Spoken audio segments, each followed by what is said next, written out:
দক্ষিণ দিনাজপুর জেলার গঙ্গারামপুরের কাদিঘাট এলাকায় অগ্নিকাণ্ডে পুড়ে ক্ষতিগ্রস্ত হলো একটি মুদিখানা ও চায়ের দোকান। ঘটনাটি ঘটেছে কাদিঘাট পলিটেকনিক কলেজের পার্শ্ববর্তী এলাকায়।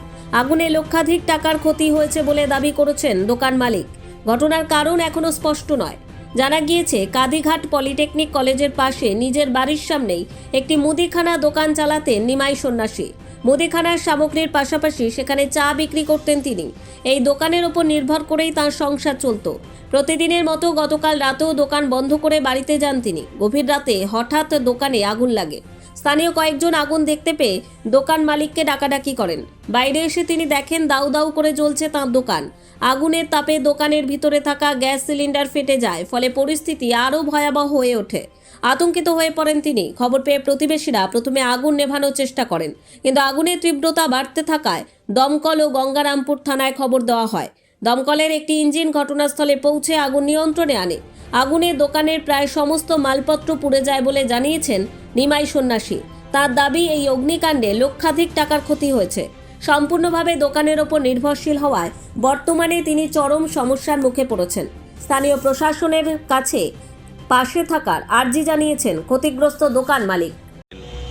কি বলবে, এখন এখানে চায়ের দোকানটা পুড়িয়ে গেছে। এখন গরিব মানুষ, এখানে মানে কিছু পয়সা করে দিলে পারে ভালো হইতো। চায়ের দোকানটা পরে তো সংসারটা চলছে, দিলে পয়সাটা দিলে ভালো হবে। মানে আপনারা চান যে কেউ পাশে এসে দাঁড়ান? হ্যাঁ, আমরা পাশে তো দাঁড়াই, আমরা তো সবসময় চার দোকানেই থাকি। আচ্ছা, মানে স্থানীয় প্রশাসন পাশে দাঁড়াক আপনারা এরকম চাইছেন? হ্যাঁ, আমরা এখানে মানে আমরা সবসময় তো এখানে থাকি, পয়সাটা দিলে পরে ভালো হবে। কি শুনলেন, কি শুনে আসলেন আপনি? বুঝলাম যে এইরকম দোকানটা পুড়িয়ে গেছে, আসলাম, আসলে দেখতেছি এইরকম অবস্থা।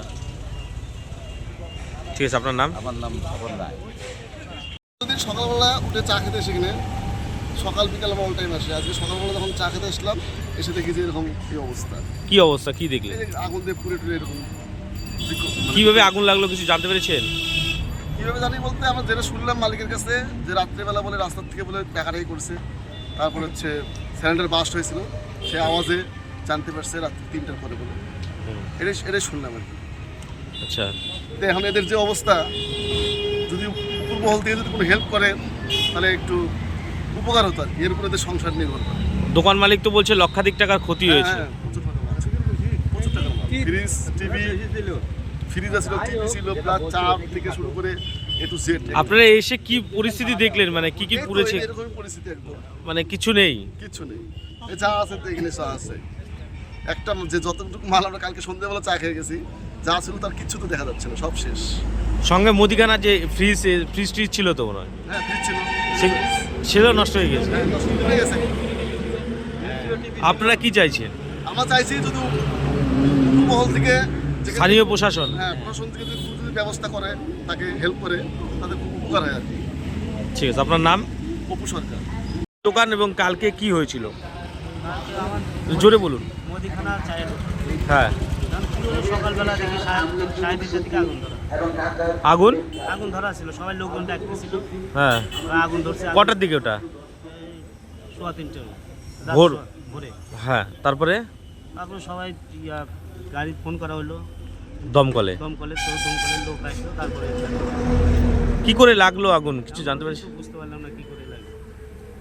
দোকানে তো প্রচুর টাকার জিনিস ছিল। অনেক টাকা, কত টাকার ক্ষতি হলো বলে মনে করছেন? তাও 3.5-3 3 লাখের মতো ক্ষতি হয়েছে। পুলিশ এসেছিল? না, পুলিশ আসে।